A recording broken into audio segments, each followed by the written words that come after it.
Hi, it's Ryan McKeen, and we have our new office in Enfield, which I'm just thrilled about. But one of the things you need in an office is you need stuff for kids. When kids come in and their parents have issues, in Glastonbury, we've got crayons and coloring books. And I was like, you know what? We need something for our Enfield office. And I was like, what can we get that is like Enfield? And thank goodness for eBay, because eBay just has everything.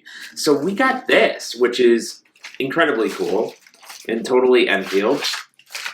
We have the Snowman that wanted to see July, which was written by Nicole Estavnik. And this book was written in a fourth grade contest nationally for book publication. And it was a big, big deal, like way back in 1989.